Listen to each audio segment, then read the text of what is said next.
Hey guys, welcome to the Field of 68 YouTube channel. If you like what you see here, hit that subscribe button and you'll get more college basketball content just like this.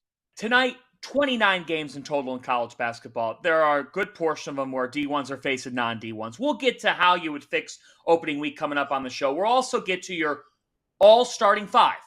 Not your All-Americans, because those could be from the same position. If you've got Zach Edey and Armando Bacot on your first team, nobody's going to object to that, but they both play a similar position. We'll get to that, your all college basketball starting five. But we're going to start with this. We'll get to FAU in a second. I want to know from two guys, one that played the game, that's been a coach in URC, and you, of course, Josh, with your experience. I want to start with you, Randolph. I find it interesting this week. Coaches are telling us as we're calling games and talking with them, forget about the opponents scouting their team. A lot of these coaches are showing up, they're wondering what they're going to get from their team because they're still trying to figure them out. You want to go ahead and start, Josh? Well, yeah, that's fine. I'll just say here's what I would say, John. To that, you're right. I've said this, and I think most coaches would agree with me on this. I've been saying this for I was a head coach for 14 years, and I've been saying it every year. Why are we only allowed to get two scrimmage, exhibition, whatever you want to call it? You can do one public, one private, however way you're only allowed two. There's so much time that you practice. You've got all spring, all summer, all fall. I'm telling you, you get to the beginning of October or the late September, you're even in that second, third week of October, man, you're just like, man, I wish we could be playing someone else. You have to space out your exhibition games in a sense, like almost 2 weeks apart, just to buy time. You look at the NBA, for example.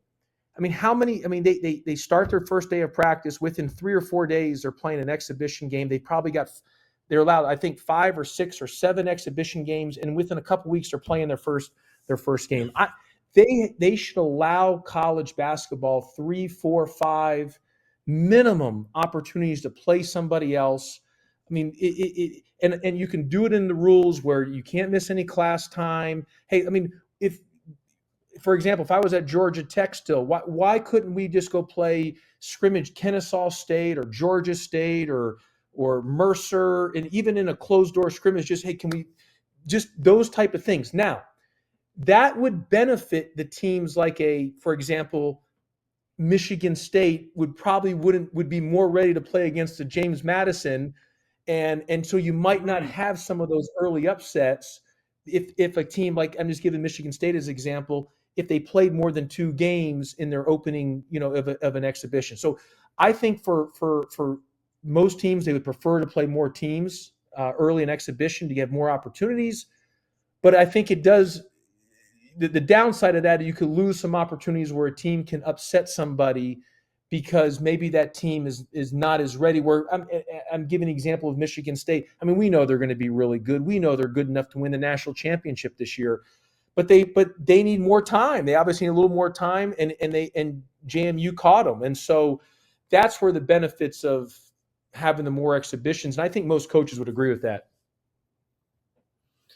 I think you benefit from the teams that travel and it's only 1 out of every 4 years you get to take that foreign tour. So those guys who had the foreign tours, when I went around this fall and started watching teams work out, they were light years ahead, as they should be, of teams that didn't go.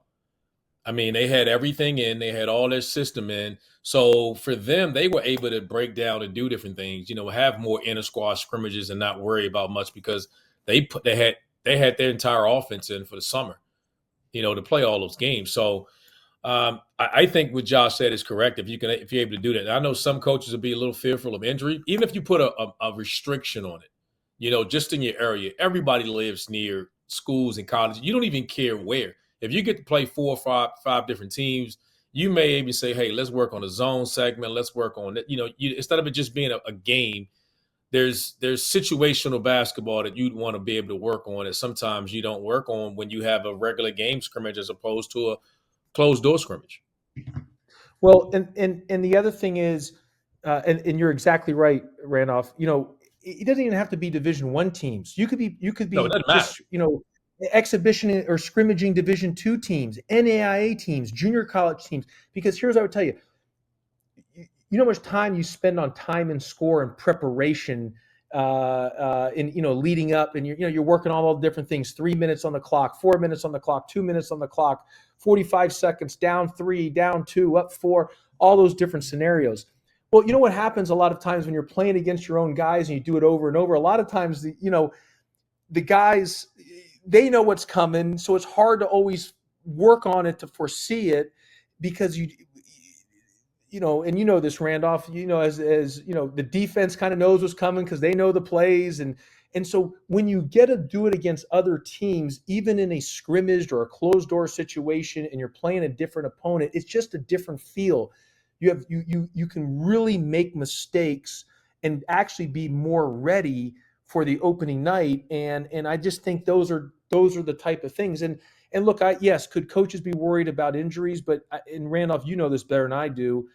I mean, as a player, you can get injured. If you're going to compete, no matter what, you can get injured just in practice in a funky drill, and just something happens. And so I do think in college there's a lot of time of practice against each other. And you think about it from the spring all the way through the first day of November 6th, you're only allowed 2 times, unless, as Randolph mentioned, you're on a foreign tour, only allowed 2 times to play against somebody else. That's why John Calipari has brought up about that summer deal of those exhibitions in the summer. I don't know if you've heard, he's brought that up as can they do things in the summer, sort of like the NBA Summer League in a sense, for college guys. Josh, I want to follow with this, because you're coaching at Georgia Tech before this, and you're coaching during a very complicated time in college basketball. And we all are following the game daily, minute by minute, night by night, because we all live it and love it. I want to know from you, Josh Pastner, about the number one topic that everybody wants to talk about in this sport right now, which is not what's happening on the hardwood quite yet. It's everything that happens in the last 6 months and the 3 letters that have to do with it, NIL.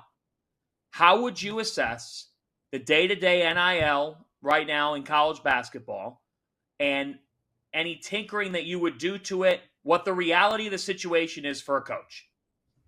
Well, I think, John, the NIL, it just is what it is. The NIL is the NIL, but it's really pay for play at the level when you're dealing at in college hoops. It's just it's gone past what the initial part of what NIL was supposed to mean. The theory of NIL, name, image, likeness, was supposed to be for, think about it. So I'm going to use Randolph, because he was, he was an elite player. So Randolph has a huge game in the ACC tournament.